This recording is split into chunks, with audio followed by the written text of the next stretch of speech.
Star Tamil ரேடியோவில் அரசியல் அனுசரணையில் வித்தியாசத்தை வெளிப்படுத்தும் ஆடவர்களின் ஆடைத்தெரிவுகள். Florida's the seven sense of men's style, Main Street and Majestic City.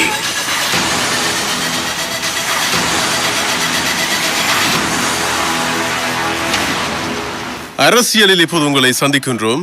அரசியலில் முதலில் நாங்கள் சுட்டிக்காட்ட வேண்டிய விடயம், நேற்றைய நாள் பெரிய அளவிலே நாங்கள் அவதானத்தை செலுத்த வேண்டிய ஒன்று நடந்தது. இது அநியாயமா இல்லையா என்பதை நீங்கள் தீர்மானியுங்கள்.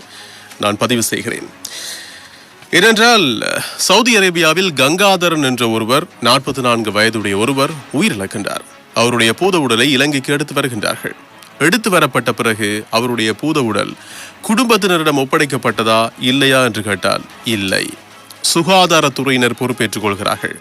சர்வதேச விதிமுறைகள், கொரோனா தொற்று சம்பந்தமான சர்வதேச விதிமுறைகளுக்கு அமைவாக அவருடைய உடல் எரிக்கப்படுகிறது.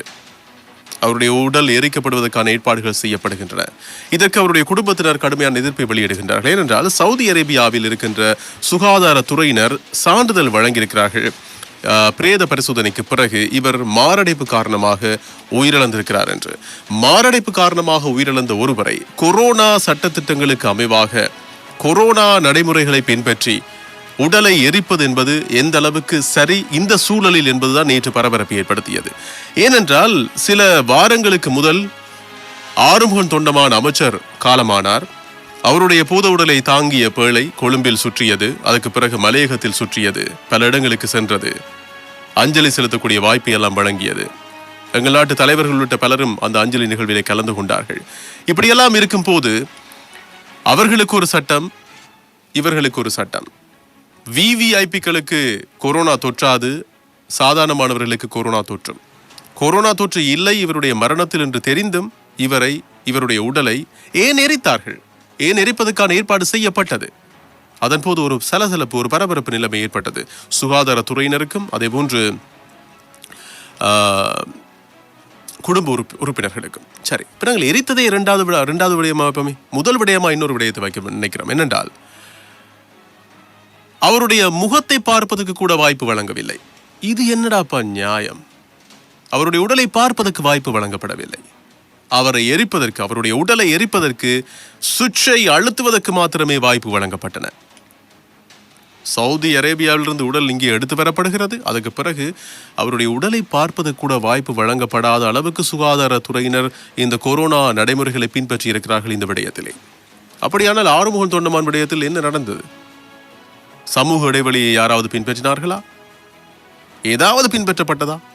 ஒன்றும் பின்பற்றப்படவில்லை. இது உண்மை, யதார்த்தம். இதை பேசுவதற்கு நாங்கள் தயங்க வேண்டிய அவசியமில்லை. ஆனால் இங்கே பாருங்கள், மாரடைப்பு காரணமாக உயிரிழந்திருக்கிறார் என்று சான்றிதழ் இருந்தும் கூட, பிரேத பரிசோதனை அறிக்கை இருந்தும் கூட அவருடைய உடல் எரிக்கப்படுகிறது. நேற்று மின்சாரத்தின் மூலமாக எரிக்கப்பட்டது, கருகியது, சாம்பலானது, புகை மட்டும் தெரிந்தது கொஞ்ச நிமிடங்களுக்கு பிறகு. அதான் நியாயம் என்றால் அது எல்லாருக்குமாகவும் கிடைக்க வேண்டும். உரிமைகளும் எல்லாருக்கும் சமமாக வழங்கப்பட வேண்டும். அப்படி இருந்தால்தான் அது ஜனநாயக ரீதியான ஒரு நாடாக ஏற்றுக்கொள்ளப்படும். இப்படி ஒருவருக்கு ஒரு விதமாக பாரபட்சமாக நடந்து கொண்டால் எப்படி ஜனநாயக ரீதியான நாடாக எடுத்துக்கொள்ளக்கூடியதாக இருக்கும்? எப்படி இலங்கை ஒரு ஜனநாயக நாடாக எடுத்துக்கொள்ள முடியும் என்ற கேள்விகளை நிச்சயம் யாராவது தொடுப்பார்கள். தொடக்கூடிய வாய்ப்பு இருக்கிறது. அப்படியான சூழல் நடந்திருக்கிறது. சரி, நாங்கள் அடுத்து நேற்று தேர்தல்கள் ஆணைக்குழுவினுடைய தலைவர் மஹிந்த தேசப்பிரிய 18 விதிமுறைகள் சம்பந்தமாக தெளிவூட்டலை அறிவித்திருந்தார் பிரசாரங்களை மேற்கொள்கின்ற நேரத்திலே. அதில் குறிப்பாக அரசு சார்பான நிறுவனங்களில் வேட்பாளர்கள் சார்பாக வாக்குகளை சேகரித்தல் அல்லது துண்டு பிரசுரங்களை பகிர்ந்தளித்தல் அல்லது வேறு கருமங்களை மேற்கொள்ளுதல் அல்லது கூட்டங்களை நடத்துதல் முழுமையாக தடைக்குள்ளாக்கப்படுவதாக மஹிந்த தேசப்பிரிவினால் நேற்று நாளில் அறிவிக்கப்பட்டது. அது மாத்திரமல்ல, இரவு 8 மணிக்கு பிறகு வீடு வீடாக யாரும் செல்ல முடியாது. வீட்டுக்கு வீடு சென்று பிரசாரம் செய்கின்றார்கள் தானே இப்ப எல்லாம். இப்ப அப்படிதான் வீட்டுக்கு வீடு வருவார்கள். பிறகு அவர்கள் எங்க இருக்கிறாங்கன்னு எங்களுக்கு தெரியாது, அவருடைய வீடு எங்க இருக்குன்னு எங்களுக்கு தெரியாது. வெற்றி பெற்றால் இரவு 8 மணிக்கு பிறகு எந்த வீடுகளுக்கும் செல்ல முடியாத பிரசாரம் மேற்கொள்ள என்று அறிவிக்கப்பட்டிருக்கிறது. இறுதி பிரசார நடவடிக்கைகள் ஆகஸ்ட் 2 நள்ளிரவு 12 மணியோடு நிறைவடைய வேண்டும் என்றும் நேற்று அறிவிக்கப்பட்டிருக்கிறது. முழுமையான தெளிவூட்டல் வழங்கப்பட்டிருக்கிறது. வீட்டுக்கு வீடு செல்ல முடியாத இரவு 8 மணிக்கு பிறகு இறுதி பிரசாரம் ஆகஸ்ட் 2ஆம் தேதி நள்ளிரவு 12 மணியோடு முடிவுக்கு வர வேண்டும் என்றும் அறிவிக்கப்பட்டிருக்கிறது. அனைத்தும் தெளிவாக சொல்லப்பட்டிருக்கின்றன. இனி அவற்றை பின்பற்ற வேண்டியதே கட்டாயமானது. சரியாக பின்பற்றினார்களாக இருந்தால் எந்த பிரச்சனையும் இருக்காது. மீண்டும் ஞாபகப்படுத்துகிறோம், தேர்தல் பிரசாரங்கள் நள்ளிரவு 12 மணி, ஆகஸ்ட் 2ஆம் தேதி நள்ளிரவு 12 மணியோடு முடிவுக்கு வருகின்றது. சரி, நேற்று பெசில் ராஜபக்ச ஒரு ஊடக சந்திப்பை நடத்தினார். அந்த ஊடக சந்திப்பில் புதிய அரசியலமைப்பை உருவாக்க வேண்டும் என்று அவர் சொல்றார். 1974ஆம் ஆண்டு அரசியலமைப்பு உருவாக்கப்பட்டது. அவ்வாறு உருவாக்கப்பட்ட அரசியலமைப்பிலே 19 மாற்றங்கள் தற்போது நிகழ்த்தப்பட்டிருக்கின்றன. 19 திருத்தங்கள் நிகழ்த்தப்பட்டிருக்கின்றன. இப்படி 19 திருத்தங்கள் செய்யப்பட்ட ஒரு அரசியலமைப்பில் 20ஆவதாக இன்னும் ஒரு திருத்தத்தை மேற்கொள்ள வேண்டிய அவசியம் இல்லை என்று அவர் சொல்றார். புதிய அரசியலமைப்பையை உருவாக்குவோமே என்று அவர் சொல்றார். அப்படி புதிய அரசியலமைப்பு ஒன்றை உருவாக்குவதற்கு உறுதியான அதிகாரம் எங்களுக்கு தேவை. அப்படியானால் 3/2 பெரும்பான்மை பலம் எங்களுக்கு தேவை. 3/2 பெரும்பான்மை பலத்தை நாங்கள் பெற்றுக்கொள்வதற்கு தமிழ் மக்களே, முஸ்லிம் மக்களே, எங்கள் அரசாங்கத்தின் மீது நம்பிக்கை வையுங்கள். ஜனாதிபதி கோட்டாபய ராஜபக்ச மீதும் பிரதமர் மஹிந்த ராஜபக்ச மீதும் நம்பிக்கை வையுங்கள். புதிய அரசியலமைப்பை உருவாக்குவதற்காக ஆணையை தாருங்கள். 3/2 பெரும்பான்மை பலத்தை தாருங்கள் என்று நேற்றைய நாளில் அவர் கோரிக்கை முன்வைத்திருக்கின்றார்.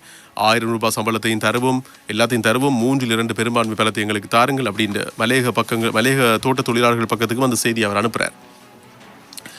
இதுல என்ன விஷயத்தை நாங்கள் அவதானிக்க வேண்டும் என்றால், இப்படி 3/2 பெரும்பான்மை பலத்தை வழங்க அல்லது மக்கள் அந்த முடிவை எடுப்பார்களாக இருந்தால்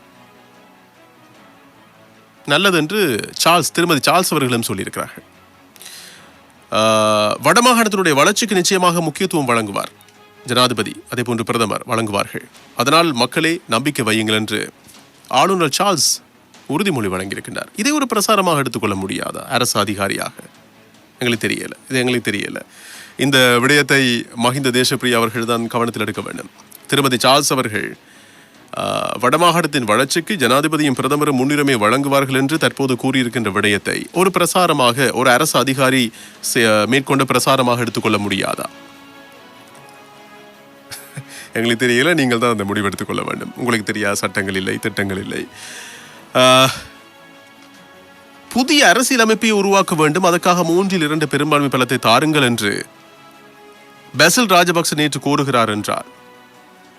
அவ்வாறு அவர் கோரிக்கை வைக்கும் போது அந்த 3/2 பெரும்பான்மை பலத்தை வழங்க மக்கள் முடிவெடுக்கிறார்களாக இருந்தால் அந்த 3/2 பெரும்பான்மை பலத்தின் ஊடாக எதையும் நிறைவேற்றிக் கொள்ள முடியும்.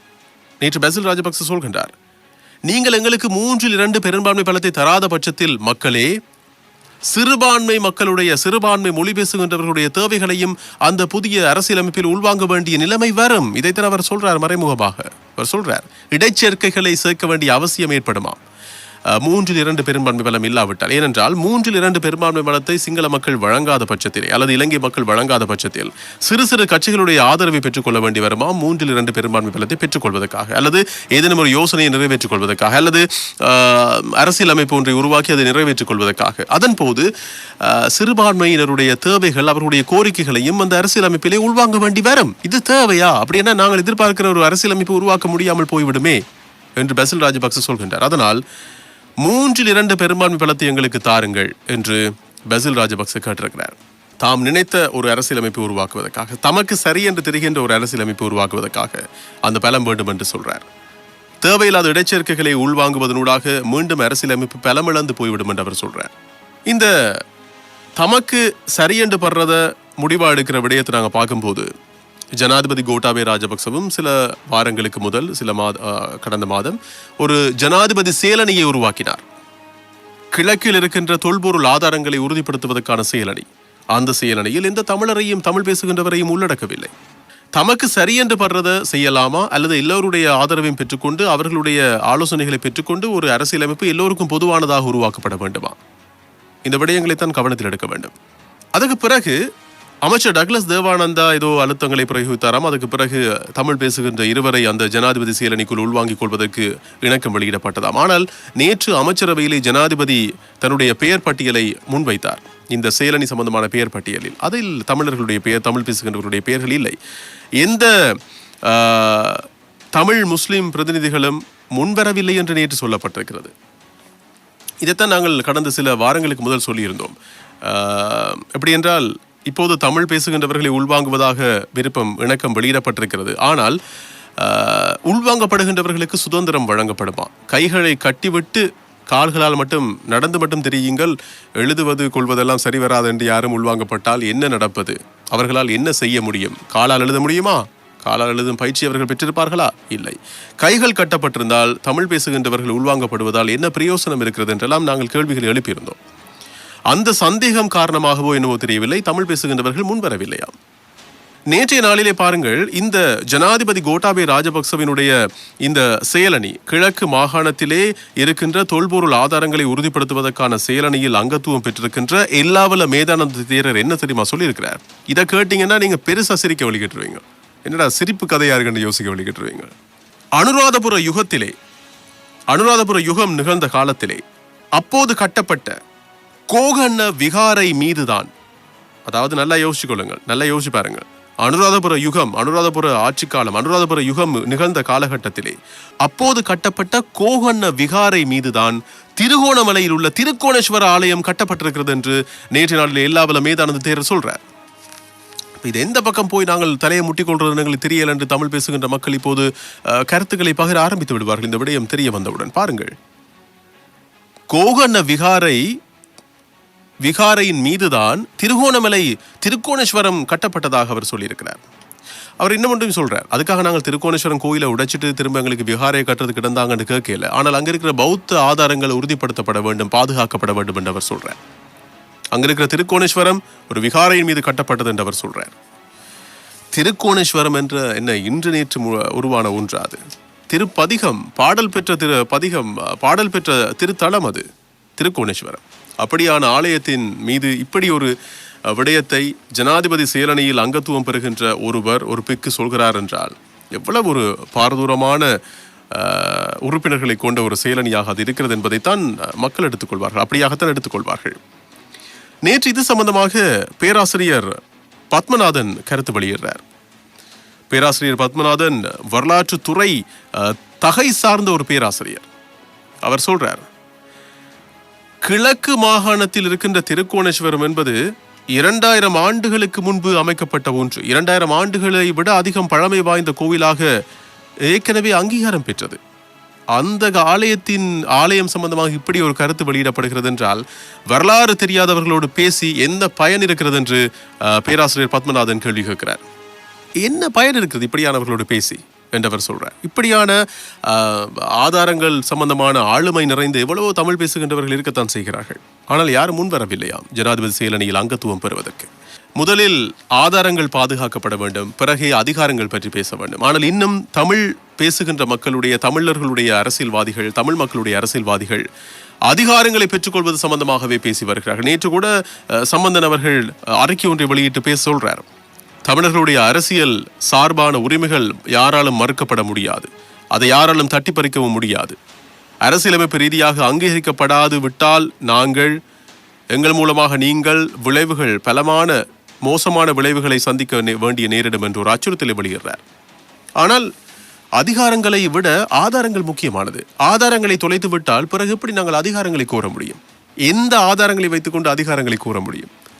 முதலில் ஆதாரங்களை பாதுகாப்பதற்காக அரசியல்வாதிகள் முயற்சி செய்யுங்கள். இது தேர்தல் காலகட்டம், இப்போதாவது அது சம்பந்தமாக தயவு செய்து பேசுங்கள் யாராவது என்று சில தமிழ் மக்கள் கவலை வெளியிடுகின்றார்கள். நான் சொல்லவில்லை, தமிழ் மக்கள் சொல்கிறார்கள். அதனால் திருக்கோணேஸ்வரம் ஆலயத்தின் மீது இப்படி ஒரு கதை வந்தால், ஏற்கனவே திருகோணமலையிலே கன்னியா வெந்நீர் ஊற்று சம்பந்தமாக உங்களுக்கு தெரியும், 2500 ஆண்டுகளுக்கு முதல் விகாரை ஒன்று இருந்த இடத்தில்தான் அங்கே இந்து ஆலயங்கள் அமைக்கப்பட்டது என்று ஒரு பௌத்த பிக்கு அங்கே இருந்து கொண்டு நிதியெல்லாம் சேகரிக்க ஆரம்பித்தார். அதுக்கு பிறகு உங்களுக்கு தெரியும், அந்த நிலப்பரப்பு பெரிய பரபரப்பு ஏற்படுத்தியது. பக்கத்தில் சிங்கள குடியேற்றங்கள் மேற்கொள்ளப்பட்டன. இப்போது தமிழர்கள்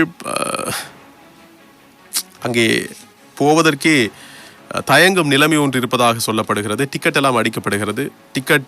டிக்கெட்டில் பௌத்த சாசன அமைச்சினுடைய டிக்கெட் தான் அங்கே பதிவிடப்பட்டிருக்கிறதாம். புத்த சாசன அமைச்சினுடைய டிக்கெட் தான் பதிவிடப்பட்டிருக்கிறதாம்.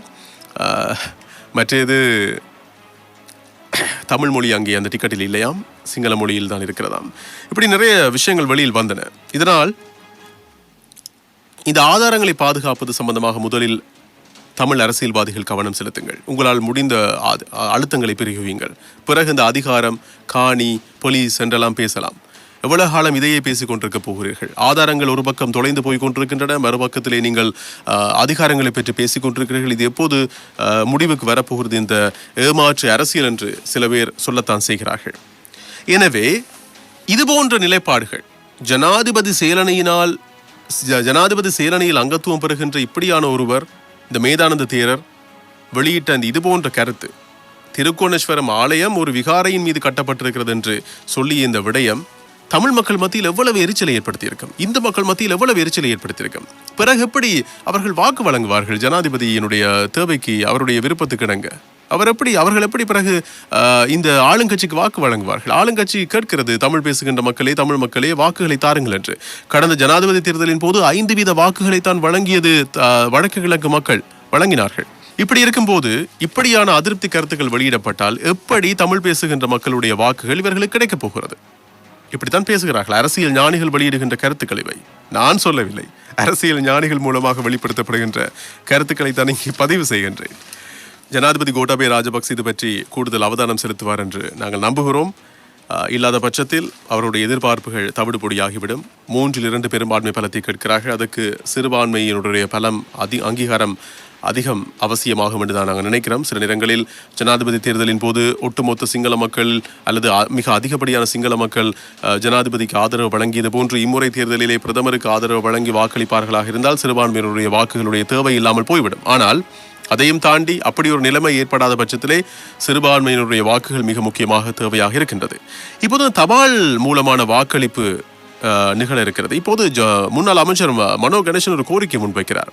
தமிழ் அரச பணியாளர்களே, உங்களுடைய சரியான ஆத்திரத்தை வெளிப்படுத்துங்கள்.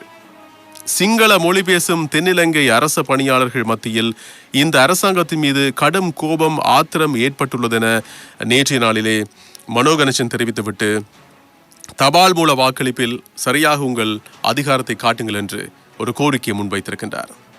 வீட்டு பிரச்சனைக்கு வருவோம் மாணி. சரி, வீட்டு பிரச்சனைக்கு வர முதல் இன்னொரு பிரச்சனை இருக்கு, அதையும் சொல்லிட்டு போவோம். முன்னாள் நாடாளுமன்ற உறுப்பினர் ரோஹித போகுலாகம ஐக்கிய தேசிய கட்சியிலிருந்து எதிர்வருகின்ற நாடாளுமன்ற தேர்தலிலே அதன் தேசிய பட்டியலில் இருந்து ராஜினாமா செய்யும் தன்னுடைய முடிவை ஐக்கிய தேசிய கட்சியினுடைய பொதுச் செயலாளர் அகில விராஜ் காரியவசம் அவர்களிடம் வழங்கியிருக்கின்றார். அந்த கடிதத்தை தான் விலக போறதா சொல்றார். எனக்கு தேசிய பட்டியலையும் இடம் வேண்டாம், உங்களோட கட்சியிலையும் இடம் வேண்டாம் என்று விலகிறார்.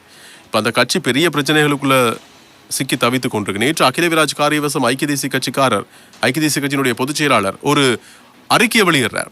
ஒரு முறைப்பாட்டை முன்வைக்கின்றார் தேர்தல்கள் ஆணைக்குழுவிடம். என்ன முறைப்பாடு? யானை சின்னம் என்றால் பச்சை கட்சி தானே யானை, அதே பச்சை நிறத்தை பயன்படுத்துகிறதாம் தொலைபேசி சின்னமும். சஜித் பிரேமதாசவும் பச்சை நிறத்தை பயன்படுத்துகிறார், எங்கள் நிறத்தை அவர்கள் பயன்படுத்துகிறார்கள், உடனடியாக அதை தடைக்குள்ளாக்க வேண்டும் என்று ஒரு முறைப்பாடு முன்வைக்கப்பட்டிருக்கிறது. இப்படி இந்த பச்சை பிரச்சனை, கலர் பிரச்சனை, நிற பிரச்சனை எல்லாம் பெரிய அளவில் பூதாகரமாக வெடித்து கொண்டிருக்கிறது. யானை சின்னம், அதே போன்று தொலைபேசி சின்னம் இப்போது வேறு வேறாக இருக்கிறது. இதில் இந்த இருவருக்கும் தான் போட்டி இருக்கிறது, எங்களுக்கும் அவர்களுக்கும் போட்டியே கிடையாது என்று ஸ்ரீலங்கா பொதுஜன பெரமுனக்காரர்களும் சொல்கிறார்கள். நேற்று பசில் ராஜபக்சவிடம் கேட்கிறார்கள், மைத்ரிபால சிறிசேன தரப்பினரை உங்கள் தரப்பினர் கடுமையாக விமர்சிக்கிறார்களே, என்ன என்ன என்ன நடக்க போகுது என்று. அதுக்கு அவர் சொல்றார், அப்படி விமர்சிக்க கூடாது, நாங்கள் சேர்ந்து பயணிக்கணும். ஆனால் எங்களுக்கு ஒரு விருப்பம் இருக்கிறது, ஸ்ரீலங்கா பொதுஜன பெரமுனக்காரர்களைத்தான் மக்கள் அதிகம் தெரிவு செய்ய வேண்டும். திறமையானவர்கள், வீர தீர செயல்மிக்கவர்கள், சூரப்புலிகள் எங்கள் வசம் இருக்கிறார்கள், அதனால் அவர்களை தெரிவு செய்யுங்கள் என்று ஒரு கோரிக்கை முன்வைக்கின்றார். இந்த வீட்டு பிரச்சனை என்று சொல்லியிருந்தேன். இந்த மின் கட்டணம் சம்பந்தமான விடயம் நேற்றும் அது பற்றி பேசப்பட்டது. இந்த மின்சார கட்டணத்தில் இந்த ஒரு தொகுதியை பொறுப்பேற்றுக் கொள்வதற்கு அரசாங்கம் தீர்மானித்திருக்கிறது. அது எப்படி அந்த ஒரு தொகுதியை பொறுப்பேற்றுக் கொள்ளப் போகிறது என்பதுதான் இப்போதைய எதிர்பார்ப்பாக மாறி இருக்கிறது பொதுமக்கள் மத்தியில். காரணம் என்னென்றால், மார்ச் மாதத்துக்கு முதல் வரை அளவா வந்துட்டு இருந்த மின் கட்டணம் மார்ச் மாதத்துக்கு பிறகு அதிகமாக வர தொடங்கிட்டது. எப்படிதான் அதிகமாக வந்ததுன்ற சந்தேகமே வந்துடுது. நாங்கள் வீட்டில் இருந்தோம் தான், சரி ஓகே வீட்டில் இருந்தோம் தான், அதுக்காக இப்படி அதிகரிக்குமா? 5000 வந்துட்டு இருந்த வீட்டில் திடீரென்று பார்த்தா 9000 வருது. 9,000 வந்துட்டு இருந்த வீட்டில் திடீரென்று பார்த்தா 16,000 ரூபாய் வருது. இப்படி வர தொடங்கினால் என்னென்று சமாளிக்க முடியும்? இந்த மின் பட்டியலினுடைய கட்டணம் அதிகரிக்கப்பட்டதனால் பொதுமக்கள் மிகப்பெரிய சிரமங்களுக்கு முகம் கொடுத்து வருகின்றார்கள். இதனை கருத்தில் எடுத்துதான் இந்த தீர்மானத்தை அரசாங்கம் எடுத்திருப்பதாக தெரிய கிடைக்கிறது. அதாவது ஒரு தொகுதியை அரசாங்கம் பொறுப்பேற்றுக் கொள்கின்ற தீர்மானத்தை. ஊரடங்குக்கு பின்னரான இந்த மின் கட்டணங்கள் தொடர்பிலே ஆராய்வதற்காக கடந்த வாரம் ஒரு 5 அடங்கிய குழு ஒன்று நியமிக்கப்பட்டது. அந்த 5 அடங்கிய குழுவினால் ஆய்வுகள் நடத்தப்பட்டன. இயந்திர பிரச்சனை, அதனால் மின் கட்டணம் அதிகமாக வந்திருக்கும், அதனால் அதிகமான தொகையை செலுத்த வேண்டிய அவசியம் இல்லை என்று சொல்லப்பட்டது. ஆனால் வீடுகளில் இப்போது 30,000 40,000 என்று சொல்லி பில், அதாவது பொது 5,000 பில் வர்ற வீடுகளில் 30,000 40,000 இப்போ சேர்ந்து கிடக்கு காசு. அப்படி கட்டுறன்னு தெரியல கட்டணத்தை. இப்படியான பிரச்சனைகள் எல்லாம் இருக்கு. இவற்றின் மீது கவனம் செலுத்தப்படும் என்று எதிர்பார்க்கிறோம். பொறுத்திருப்போம், காத்திருப்போம். இந்த புலி ஆதரவு அமைப்புகளுக்கு திரும்பவும் தடை விதிக்க ஒரு முடிவெடுக்கப்பட்டிருக்கிறது. விசேட வர்த்தமானியில் அரசு இதை அறிவிக்கும் என்று எதிர்பார்க்கப்படுகின்றது. புலிகளை, தமிழீழ விடுதலை புலிகளை ஆதரிக்கின்ற அமைப்புகளுக்கு இப்போது உங்களுக்கு தெரியும், அரசியல் காலம், தேர்தல் காலம். இப்போது எல்லாருமே தமிழீழ விடுதலை புலிகளை கையில் எடுத்து பேச ஆரம்பித்திருக்கிறார்கள். அது எந்த தரப்பாக இருந்தாலும் சரி. ஏனென்றால் வேலுப்பிள்ளை பிரபாகரன் தலைவருடைய நிலைப்பாட்டை ஏற்றுக்கொள்கின்ற கருத்துக்களை வெளிப்படுத்தினால்தான் தமிழ் மக்கள் மத்தியில் அதிகம் ஆதரவு கிட்டும் என்ற நம்பிக்கை அவர்கள் மத்தியில் இருக்கிறது. அதனால் கருணாமானாக இருக்கட்டும், யாராக இருந்தாலும் சரி, அப்படியான பேச்சுக்களை வெளிப்படுத்தி வருகின்றார்கள். ஏதோ கருணாமான் கூட இவ்வளவு காலம் பிரபாகரன் அவர்களை அவன் இவன் என்று தான் பேசிட்டு இருந்தார், இப்ப பார்த்தா தலைவர் என்று பேசுறார் என்றெல்லாம் அன்றைக்கெல்லாம் கதைகள் இருந்தன. இந்த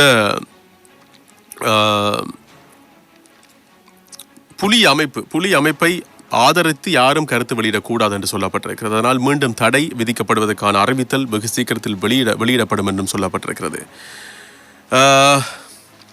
இந்த புனர்வாழ்வு வழங்கப்பட்ட முன்னாள் புலி உறுப்பினர்கள் இருக்கிறார்களே, அவர்கள் பற்றி கொஞ்சம் பேச வேண்டும். புனர்வாழ்வுக்குள்ளான முன்னாள் போராளிகளை மீண்டும் கண்காணித்து விசாரணைகளை நடத்த அரசு முயன்று வருவதாக நேற்று நாளிலே தமிழ் தேசிய கூட்டமைப்பு சுட்டிக்காட்டியிருக்கிறது. பழை, அதே போன்ற இயக்கச்சி பகுதியில் வெடிப்பு சம்பவம் ஒன்று நடந்ததை அடுத்து முன்னாள் போராளிகளை கண்காணிக்க பாதுகாப்புத்துறை நடவடிக்கைகள் எடுத்திருக்கின்றவை புனர்வாழ்வுக்கு உள்ளாகி இப்போது சாதாரணமான இயல்பு வாழ்க்கையில் ஈடுபட்டு வருகின்ற முன்னாள் போராளிகள் மத்தியில் ஒரு விதமான குழப்பத்தை மீண்டும் ஏற்படுத்தியிருப்பதாக சொல்லப்பட்டிருக்கிறது. போராளிகள் அல்லது யுத்தத்தில் ஈடுபட்டவர்கள் அரசியல் நீரோட்டத்தில் கலக்கக்கூடாதா என்று கேட்டால் கலக்க முடியும் என்றும் சொல்லப்படுகிறது. இதற்கு நிறைய உதாரணங்கள் இருக்கின்றன. ஜேவிபி கூட இப்போது முழு நேரமாக அரசியல் நீரோட்டத்தில் தான் இருக்கிறது. ஆனால் முன்பு என்ன செய்தது? ஆயுதங்களை எடுத்து போராடியது. எவ்வளவு பிரச்சனைகள் இருந்தன ஜேவிபியினுடைய செயற்பாடுகள் காரணமாக. ஆனால் இன்று ஜேவிபி முழுமையான ஒரு அரசியல் கட்சியாக மாறிவிட்டது. அதுபோன்று தமிழீழ விடுதலை புலிகளும் 30 ஆண்டுகால யுத்தத்துக்கு பிறகு, யுத்தம் முடிந்த பிறகு இப்போது இயல்பு வாழ்க்கையிலே இணைந்திருக்கிறார்கள். குடும்பம், பிள்ளை குட்டி என்று வாழ்ந்துட்டு இருக்கிறார்கள். திருமணம் முடித்து இப்படியெல்லாம் வாழ்ந்துட்டு இருக்கிறார்கள். அவர்கள் மீது திரும்பவும் இது போன்ற கவனங்கள் ஈர்க்கப்பட வேண்டிய கட்டாயங்கள் இருப்பதாக அரசாங்கம் ஒரு முடிவு எடுப்பதாக இருந்தால் அது அவர்கள் மத்தியில் ஒரு விதமான பீதியை, அச்சத்தை ஏற்படுத்தும் என்பதில் மாற்றுக்கிறதுக்கு இடம் கிடையாது. இப்போதே முன்னாள் போராளிகள் கையேந்தி வாழும் நிலைமைக்கு உள்ளாகி இருக்கிறார்கள் என்று சொல்லப்படுகிறது.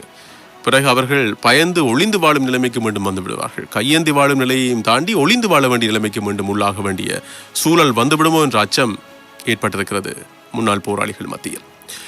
அரசியல் இன்று நிறைவுக்கு வருகிறது. மீண்டும் அரசியல் நாளைய தினத்தில் காலை வேளையில் உங்கள் ஸ்டார் தமிழ் ரேடியோவில் உங்களை சந்திக்கும். ஸ்டார் தமிழ் ரேடியோவில் அரசியல் அனுசரணை, வித்தியாசத்தை வெளிப்படுத்தும் ஆடவர்களின் ஆடித்தெரிவுகள். Florida's The Seven Sense of Men's Style, Main Street and Majestic City.